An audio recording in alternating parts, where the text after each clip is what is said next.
All right, welcome to Kitchen Ambush this week. Another local restaurant with another local chef and another local ingredient. So we're at Commune in Virginia Beach, and there's two locations. You have one in Virginia Beach and now one in Norfolk. Yeah. And we want to introduce you to the chef today, which is Chef Barry of Commune. How you doing? Wonderful. Great. So you've seen a couple of episodes of the show. The premise for the show is to support local, to talk about local. Yeah. Why it's important. Yeah. And I got to tell you, as we were building up to this and we scheduled this one, I was most excited because this is probably, as far as I can tell, the most locally sourced restaurant that's open right now. Yeah. I mean, I think you'd agree, and you'd say the same thing. Over 90%? I'd have to agree. Yeah, about 90 to 95% of what we have here in the restaurant is from within at least a 200-mile radius.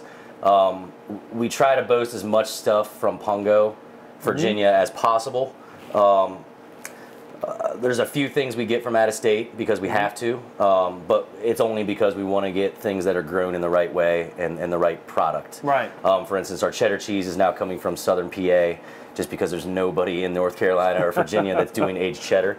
Our butter currently is coming from outside because the local butter is just too expensive for us to sustain ourselves, but we're hoping that changes. Sure. Yeah, absolutely. For instance, this summer, 100% of our vegetables and fruits that we used came from Pungo, Virginia, from actually New Earth Farm. That is the farm that we newly acquired. And we were there. Yeah, Kevin Jameson actually just newly acquired that this past winter from John, and John Wilson and him actually ran it together for a really long time. So between him and Cromwell, John Cromwell and his daughter Elizabeth, who runs most of the stuff as far as wholesale to the restaurants go, we were able to cover all of our vegetables and fruits during the summer and still currently.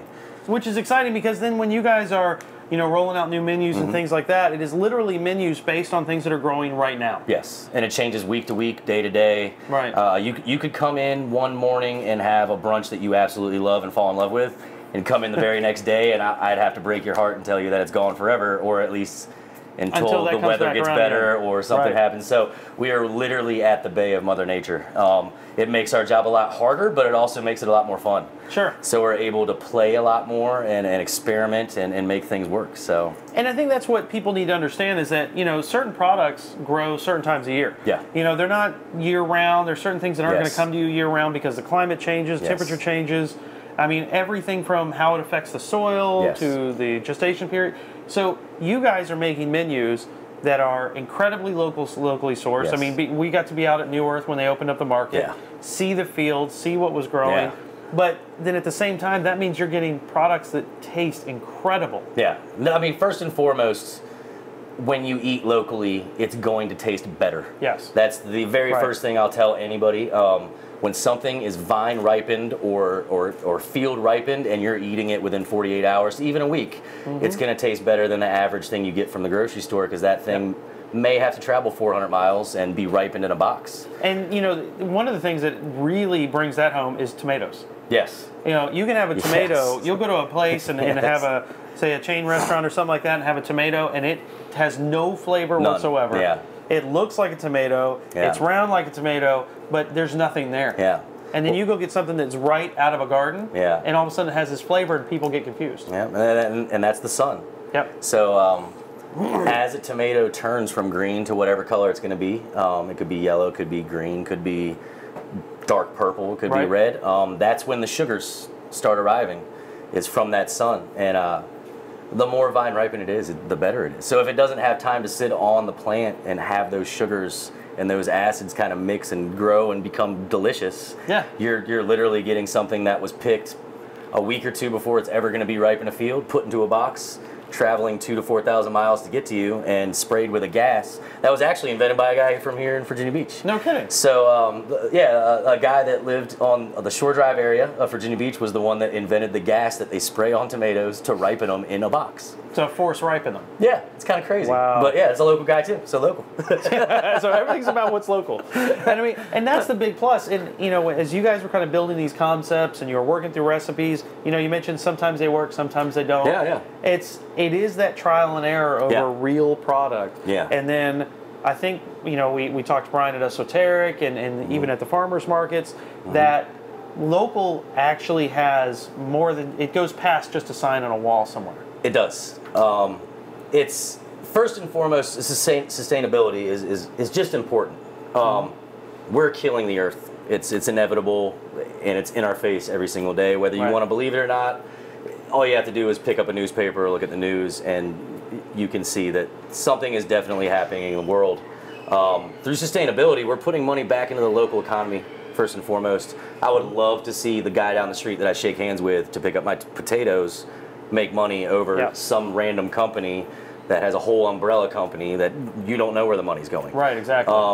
So taking care of your local economy is an important part, but sustainability in general, we have to make sure that we're able to feed our families for generations and generations. Right. And our current farming practices are to rape and destroy the land. So we're taking all of the nutrition out of the land, and you need that to grow food. And what was lost after the Second World War was the mass commercialization of farms. So, but it makes complete sense, because if you go to the average farmer who's struggling and you don't know where you're going to sell your products, but you say, hey, I want you to just grow corn and soybeans. Right. 2 products a year. They're subsidized. And that's subsidized, right. and that's it.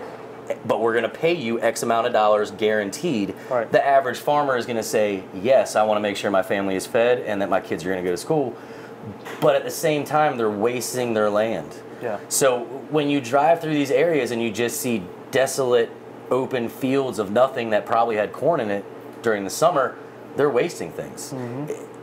We pull stuff out of the ground after a snowstorm in February, you know? Like, the weather affects what we do, but not to the point where there's nothing. Yeah. So, for instance, after that big snowstorm last year, I still had rutabaga, I still had beets in our cellar. We were still pulling rutabaga straight out of the ground. We were pulling radishes and turnips straight out of the ground, right here from our backyard garden. That we share with Esoteric. And it's there, and people just don't understand. They're like, okay, well, in the fall and in the winter, you just can't grow things. Right. So you totally can grow different things, but you have to respect what Mother Earth is giving you at that time as far as weather goes, and plant accordingly. And well, it also gives you that creativity, because now you're really getting out to show off what food can do, what food can be by, here's what we have. So instead of forcing items on a menu based on what, you know, I can order anything at any time, you're going, okay, this is what we have. This is what came out of the dirt today. So I'm going to create a menu around literally what came out of the dirt this morning. I mean, that's exciting for a chef. That's very exciting for people who enjoy really good food. That you're going to taste it in its prime. And it does make building a menu a little harder, but it makes it a lot more creative for everybody.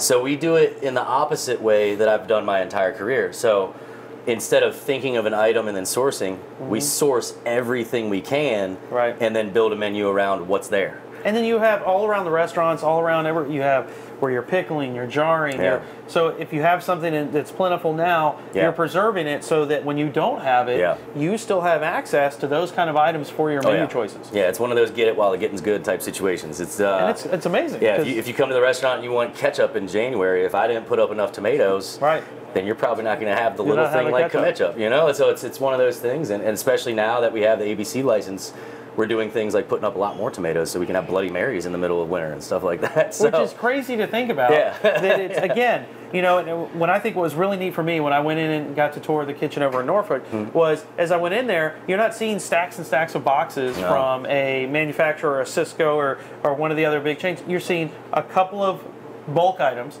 but you have containers full of things that you've either preserved or just picked, kind of intermingling, so that you can have these products in and out of season, whether it's there or not, and it's still going to maintain that fresh flavor. Yeah, and it's all the way down to herbs and spices.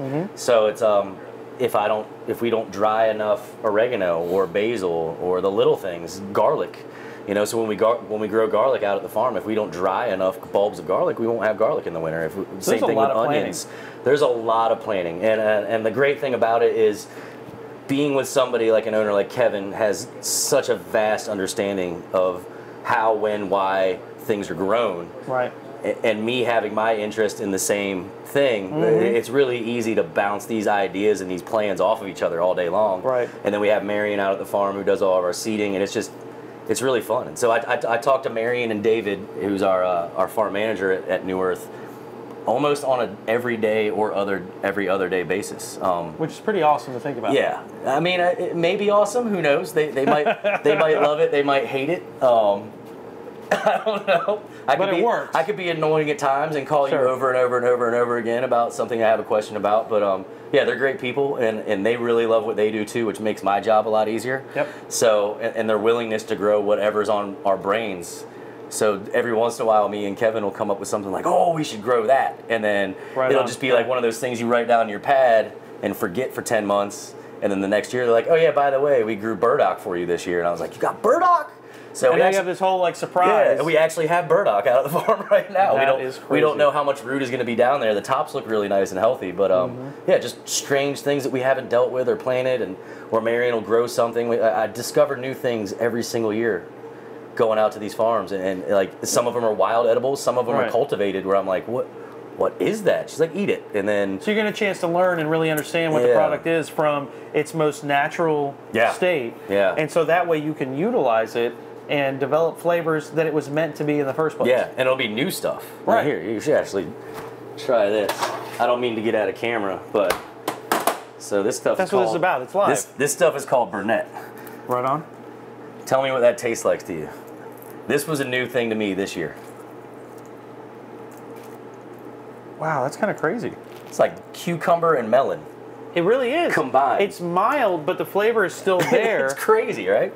So it's things like that where I'll go out to the farm and I'll just point at something and be like, "What is that? It's really pretty." This is literally a leaf that tastes like you're eating, like you said, cucumber and a melon. It's crazy. And watch out, Bed Bath & Beyond. And I'll just rub this on you and you got cucumber melon. Yeah, so we've been experimenting with that in Norfolk, doing drinks with it. That is really cool. In a drink? Muddling it, kind of like treating it like a mojito. Right. I like to use it as a garnish on certain things that you just get that one bite and you're like, what was that? Yeah, so it's kind of like it's that fresh pop of flavor, and it grows like a weed. So it started with me going out to the farm when I worked at a past restaurant, and I just pointed at it. What is that? It's beautiful. I'd love to use it as a garnish. They're like, eat it, and that's how it all starts. And it's funny because it doesn't like a lot of your herbs you look at that have such a good flavor profile to it will have such a strong odor to it. It kind of you almost that hurts smells you like to eat. Nothing. Smells like nothing. You just get pure flavor to enhance what you're eating. That's crazy. So there's things every day. There's a few things every single year, and I'm the guy that's out at the farm just eating everything, and I'm the guy that like Marion has to slap my hand and be like, "Don't eat that, it's poisonous." I'm like, I'm sorry. I was just gonna try it. It might be delicious, who knows? But what I think is really killer and interesting about it is that this is kind of like a throwback to how food and cooking and feeding people originally was. Yeah. It was what it was available at the moment, what you could do with it right then, and it's purity. Yeah. I mean, that's really awesome to think about how that all kind of comes together. It is.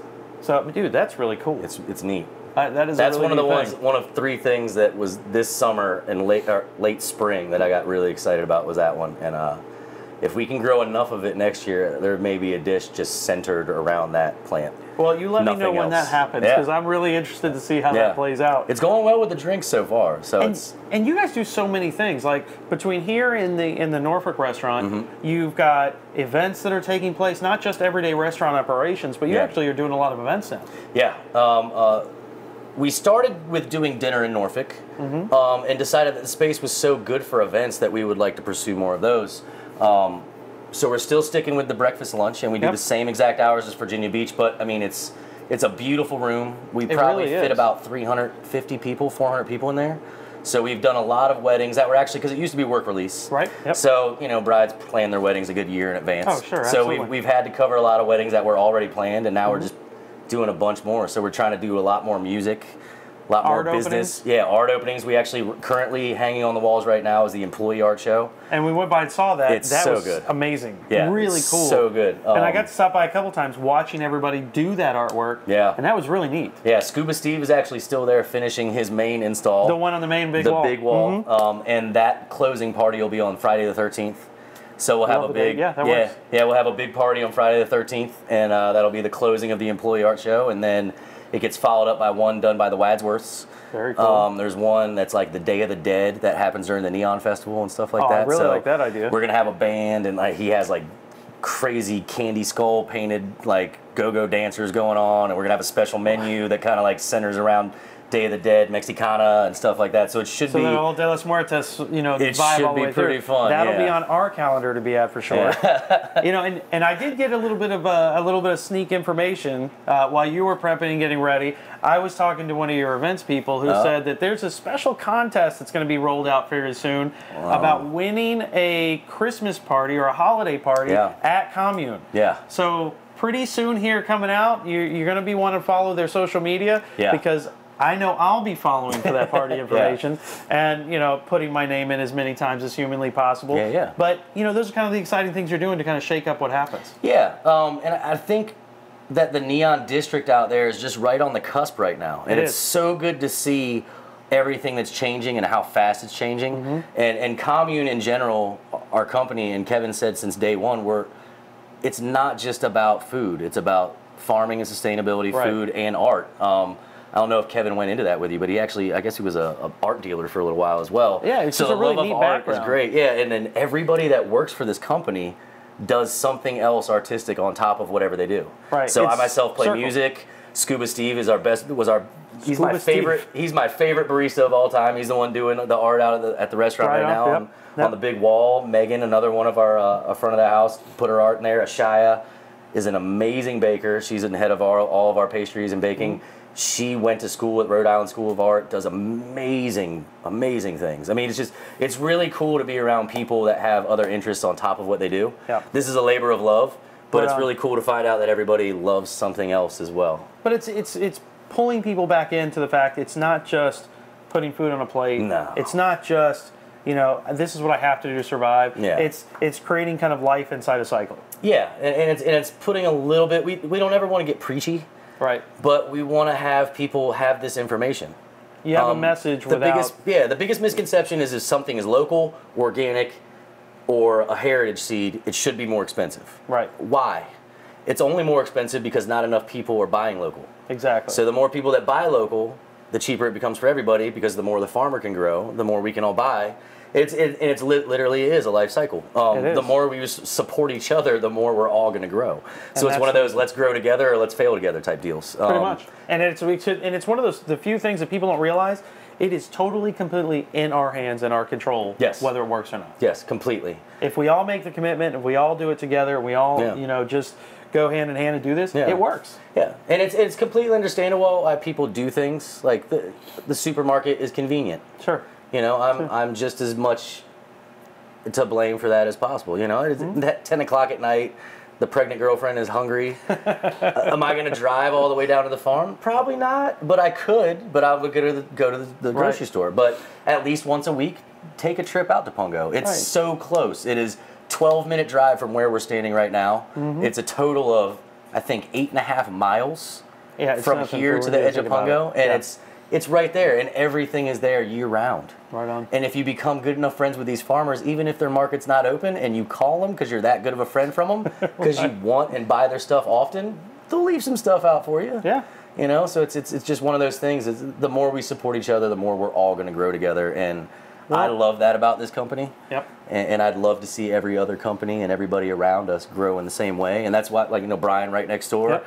He's always been about the whole local thing too, and the organic thing, and getting, you know, it boils down to, like you said, the best product possible is going to be the most local product. And that's what's going to bring, you know, keep those people coming back. Yeah. So speaking of local, you know, here's the fun component of the show. This is what we go. This is where we go. Okay. So we do local restaurant, local chef, local product to one great local dish. Okay. And I think you know these guys that this local product today came from.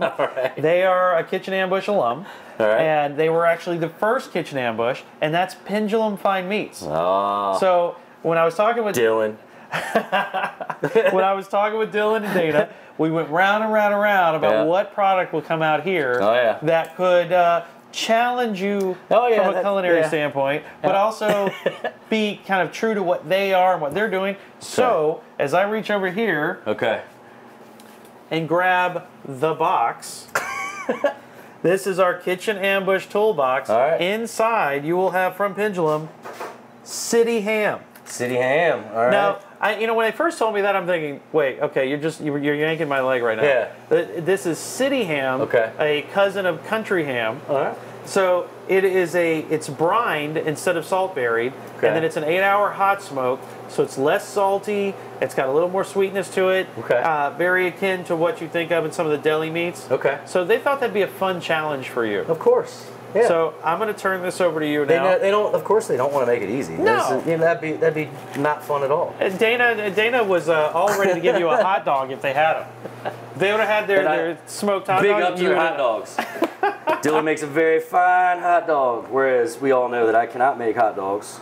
Yeah, that was a fun story to listen to you guys talk about making the hot dogs. So what do you think? Very mild. It's nice, not real salt. It's got its salt content there, but not to the degree that we're used to out of a country ham. Okay.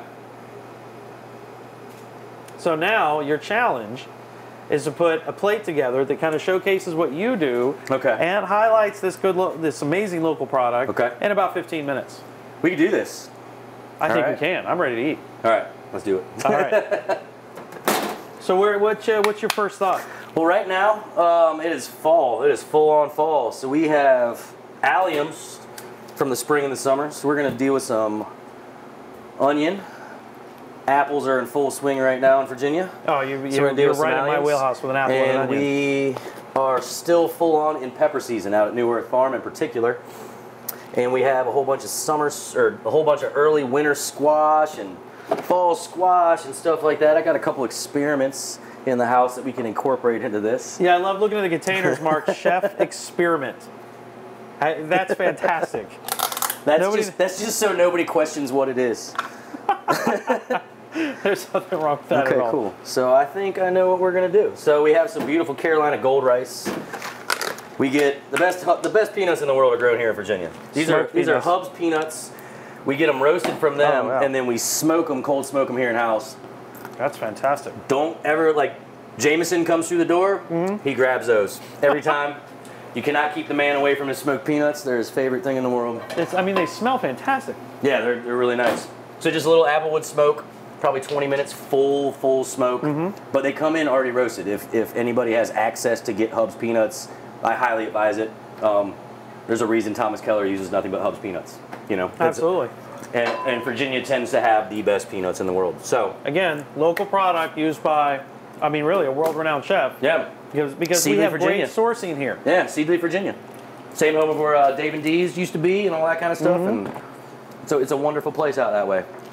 So I have these, I did some bread and butter style pickled butternut squash. Now that's not something you hear all the time. It's not. And I did a cold method. So actually, if you want to eat a piece, here you go. I did a cold method so it would keep its crunch. And I just thought it was fun. Yeah, I just thought it was fun. So pickles are something that we love here. We pickle everything. It's a great way to preserve product for later use. It is. So in my head,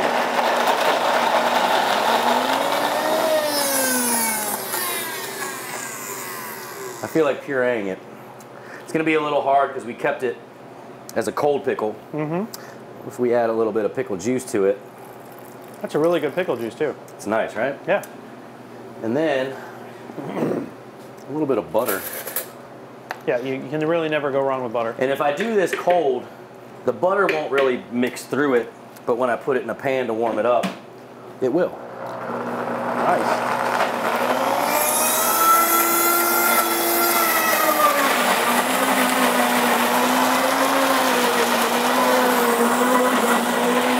So this is one of those experiments that may or may not work. So I might be wasting my time right now. Never.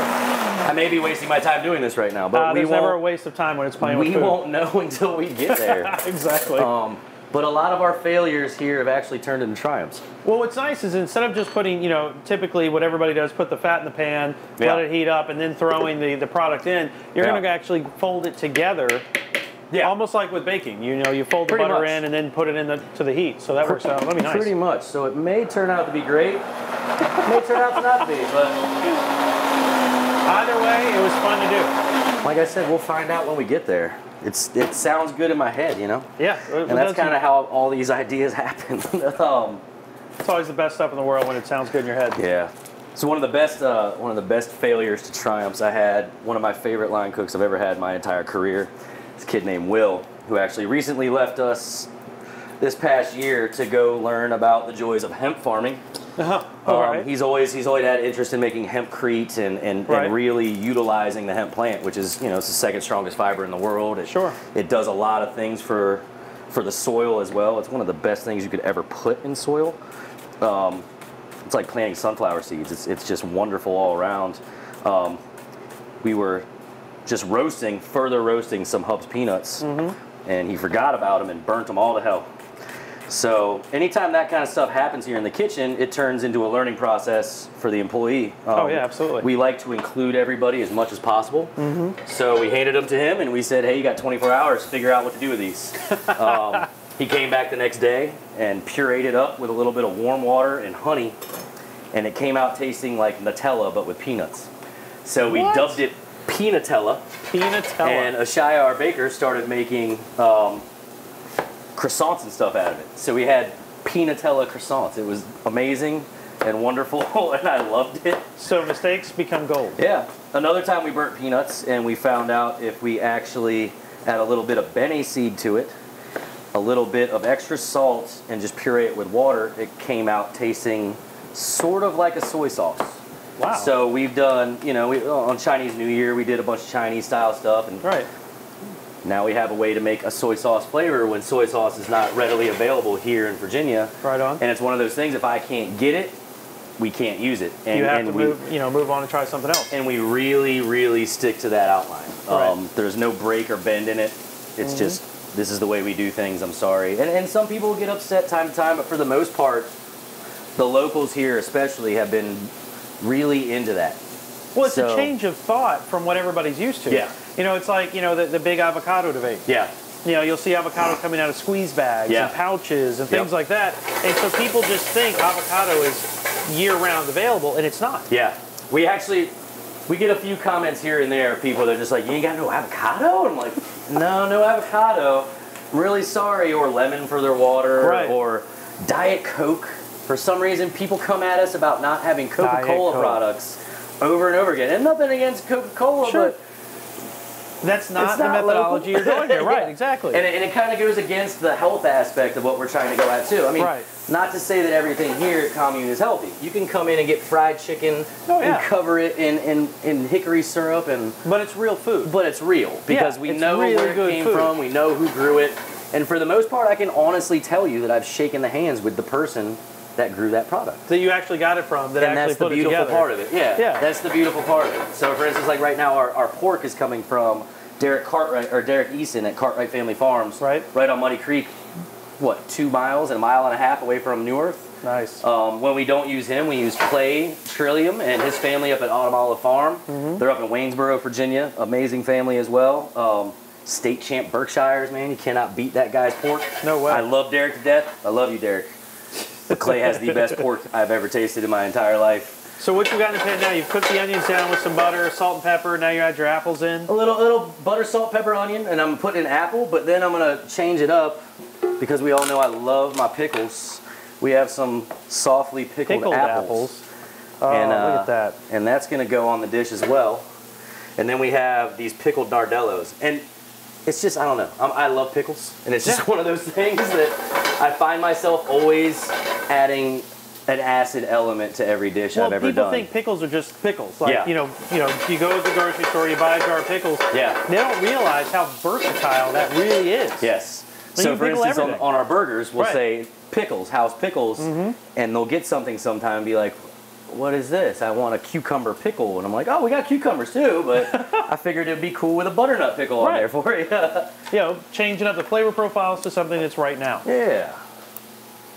Yeah, see, that tastes crazy. And that's one of my favorite combinations is apples and onions. Yeah. They cook beautifully together. They work really well together. It's to me, that's one of my favorite things. That's that butternut. So, pickled butternut and butter. It's weird, right? Crazy. Pickled butternut butter. Pickled butternut butter. I think it works really well. Why not? And we're going, you said the word ham to me, and my brain immediately goes towards peanuts, smoke, and pickle.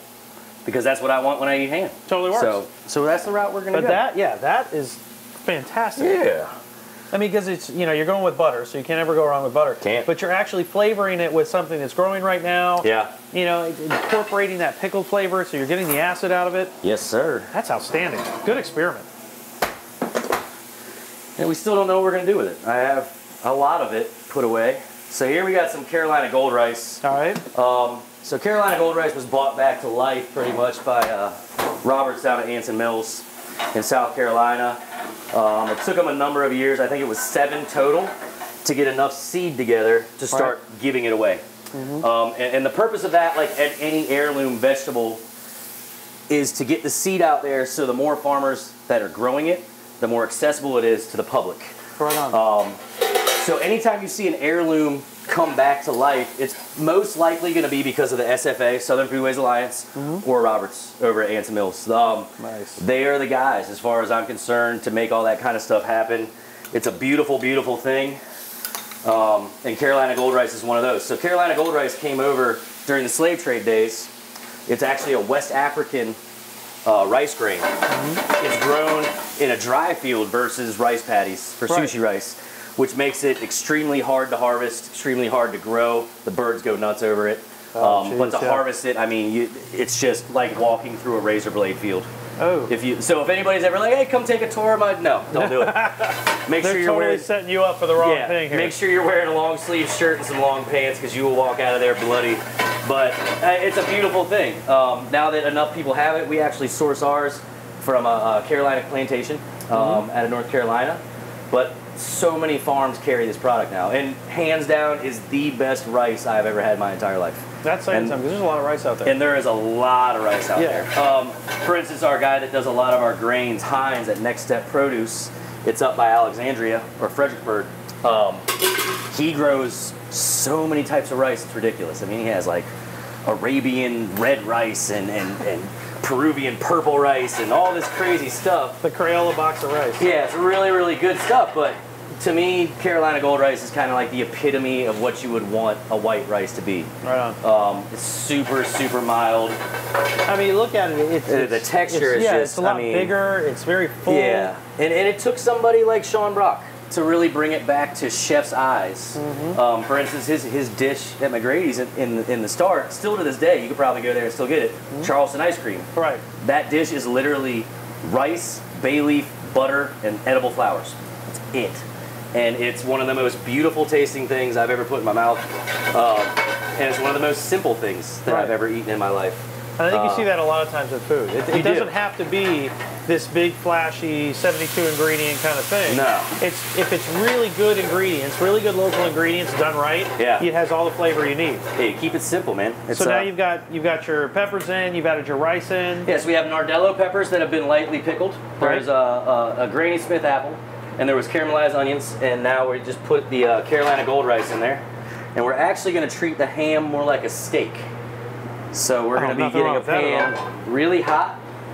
We're going to cut it 2 parts oil, 1 part butter, and we're going to put the ham in there, but then we're going to put more butter and we're going to baste it, because so ham and more butter, I just see nothing wrong with that at all. It can't be wrong, you know?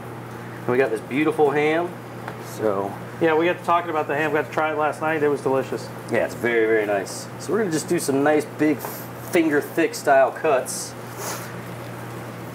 So get that pan nice and hot with your butter and oil. Really hot. We're going to bring this all the way up to a smoke point, definitely. All right. And then when you're creating dishes like this is, you know, part of that experimentation process is to not be afraid of trying things. Don't be afraid of failure. Right. Never be afraid to fail, you know, because, you know, failure can become triumph if you look at it in the right way. Right. So this green I just put in here, this is actually a garlic chive. It grows just like grass. It's everywhere. It has a super pungent garlic flavor. I like to finish a lot of dishes with it because it's not too overpowering. And it brightens up. You can see how green that really brightens up. Yeah, it does. It's going to give it that little Christmas color with those bright red Nardello. Oh, absolutely. I know I'm happy. I mean, the roughest part of doing this is, you know, having to taste all the food all the time. Yeah. It's rough. It's tough. Crazy job. Somebody's got to do it, you know? Yeah, you know, it's what I sacrifice for the local public. So, gonna get a little crazy with it.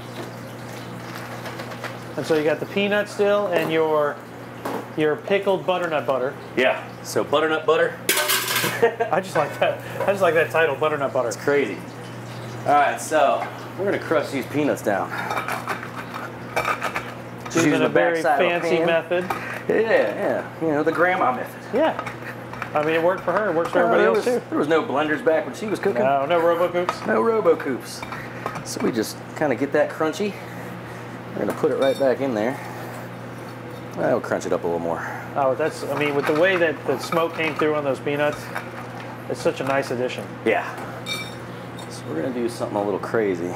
I like that sound. I'm gonna see if it works. Oh, I'm gonna crust it a little? No, it's not gonna work. Not gonna work. Plan B. Actually, I may have some powder. There you go. That's how we're gonna do it. All right, so we're smoking. Yep, you got it heat.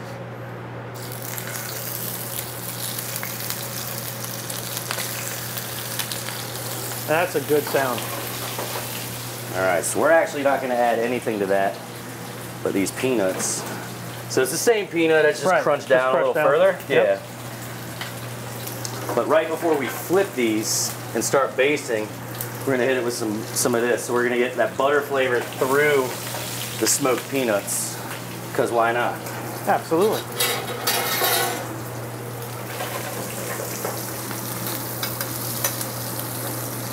There you go. Oh, look at that color.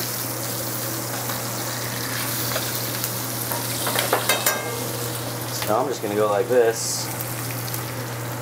And then just baste over. And then I'm gonna baste over top of it, yeah. Let's see what happens. I like it. Experiment, you know? Yeah. You may be honestly being here for the creation of a new dish for Commune. I'm very okay with that right now. We're gonna have to call Dylan after this if it all works out. Start getting a handle on his city ham. Be ready, Dylan. Oh, look at that. That is beautiful. So we're hoping to impart this flavor into this. That good smoky peanut right into the ham. Yeah, we'll see what happens with it. All right, and then we're gonna take, finally, our pickled butternut butter. Pickled butternut butter. Say that a lot. Pickled butternut butter. So as you can see, the butter is like broken through it. It is. It's just perfectly in there. So when you hit it with heat. If we hit it with heat and keep it moving with a spoon, it shouldn't break. It's not going to be all the way smooth. Well, you want a little bit of texture. But it's going to be slightly textured, but it should go fine with this rice. So, I'm going to kill the heat on that. It's just beautiful. Trying to hit the heat on this.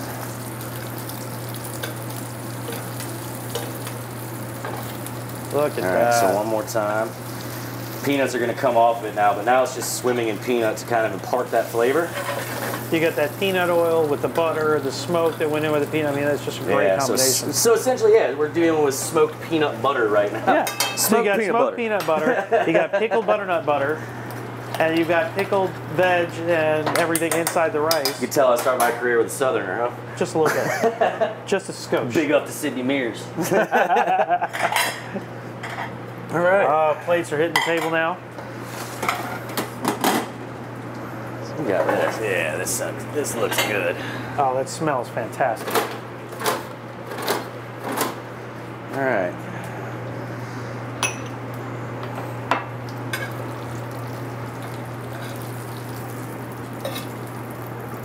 All right. So everything's starting to come out of the pan now. This guy right here. So you can see the butter kind of melting through. Oh, it's just bringing right through. Yeah. And we don't need to add any any seasoning to this at all. No, not at all. It's fully pickled. So what we're gonna do now to decide how we're gonna plate it. Yep. Got to do the pretty picture now. We do. The artwork begins. I have an affinity for pretty things, so. Well, if you've seen any pictures of the food that comes out of here, everyone knows that case already. Well, thank you. Oh, I'm a firm believer that you eat with your eyes first. So. You absolutely do. So a little pickled butternut butter. A little pickled butter. Butter. All right, so then we have our rice, Carolina Gold rice, pickled nardellos, a Granny Smith apple, and some softly caramelized onion. Even when I caramelized onion, I tend to keep it kind of light. Sure. Because you never want too much sweetness. So right now we're kind of dealing with sweet pickle, sweet pickle, sweet pickle. Right. And we're going to count on this smoked peanut and this ham to kind of bring it all together with its saltiness. All right. That ring of that butternut butter around there is just a perfect setting. Yeah. So we got ham. Oh, check that out.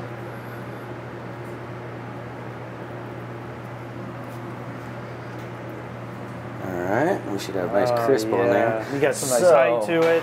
What we're going to add to that, and it's going to sound crazy. Oh, I like crazy. So, we have this beautiful, beautiful sourdough bread that Ashaya makes. It's my favorite bread I've ever had in my entire life. I do not think, no matter how far or wide I travel, that I'll find something that I love more than the specific sourdough bread that she makes. That's saying a lot. Yeah, it's a special thing. So every once in a while, we intentionally burn the shit out of it. So this is burnt bread powder. Oh, wow. We've used this to never make. thought about that. We've used this to make pastas. We've used this to add. I actually just had it a couple weeks ago on our smoked catfish dish. Right. It's just, it brings that little, here, taste a little bit. It's literally, it just brings that like charry. But it doesn't taste. It's not burnt. bitter. No, right. it's not bitter. It's just kind of like nice. And the crunch is amazing out of that small. Yeah. So what we're gonna do, and this is actually the exact same three things that I garnished that smoked catfish with. So we have the same crunch down smoked peanuts. Right. We have some dehydrated onion powder. So this is like, I describe this as like what French's onions wishes it could be. So we don't cook them, we don't do anything with them at all. We literally just take really nice sweet onions, sweet yellow onion or a white onion, and we throw it in the dehydrator. It's like tangy sweet. It's crazy, right? Yeah. So yeah, that's good this stuff. is something I like to garnish with often. So we'll put a little bit on there. And that just kind of brings, this will bring that onion flavor out, and it'll actually make those nardello peppers taste a little crazier too. The crunched peanut. All right, and then this will bring depth, the smoked, or the burnt sourdough bread. This will kind of fizzle out the pickle flavor. Right. And bring more of so many textures, so many different, depth of flavor in there. So at this point we need something bright. And since we introduced you to the Bennett earlier, oh, you got to have that now. Let's use that. So, and I don't know. So my plating style is not pretty. I used to do. Oh, it's not pretty. Really? I mean, the way I describe our food here at Commune is organized chaos. I like it. So I like things to look like they were literally just thrown on the plate. As food should be. And you deal with it. So I spent too long. Thrown on a plate. I spent too long of my career plating with little plating tweezers and doing all that kind of thing. So now it's literally like when we do a bowl, I'm just throwing stuff, man. Well, I'm gonna pass one of these on with the throwing stuff, and this is ours. Cool. So we got to try this. Well, actually, hold on before you try. More? There's more. There's more. There's more. So everything needs a little bit of everything. So we have our acidity. Yep. We have our sweetness. We have our smoky. We have that. We need a little bit of heat, right? So, please. So we have some chili oil here, and we're just gonna drop that all over, right? That just looks like a magical bottle. So yeah, this is a mixture of mystery peppers. So the summer before we opened October 25th of 2015. The summer before we opened, there was still a lot of work being done with John over at New Earth, and he had grown probably 13, 14 different types of chilies. Serious. Right. Put them all in a bag, dried them all, put them all in a bag, and there's no label on it whatsoever. I still have that bag. Mystery peppers. It's a 3-gallon Ziploc bag, and it just says chilies on there. So you never know what it's going to be. It could be the hottest. He grew Reaper peppers that year. He grew scorpions. It could be everything. It could be anything. So the hot sauce I'm making right now just blows people's palates sometimes. And I try to warn them, like, it's a mystery pepper hot sauce. So this chili oil is the same way, but we cut it with a little bit of smoked paprika. Right on. To just kind of level it out a little more, yeah. Well, let's try this. Go for it, yeah. Let's get some stuff in here. We're going to try this new dish. Right here we have baby forks. So you got to use a baby fork with me. baby forks, man. It makes the dish go longer. You do the honors first, man. All right, bring it in here. Dude, I like where this is going. You got to get like a little bit of everything. Yeah, yeah. Get some of this in here. That chili oil. Oh, you got to dig in, man. It's part of the show. Okay. Here we go then. We're going to try this new awesome dish. I think I got everything. Oh, this ham is so soft. It really is. It just came right in there. Yeah. Good job, Dylan. Cheers.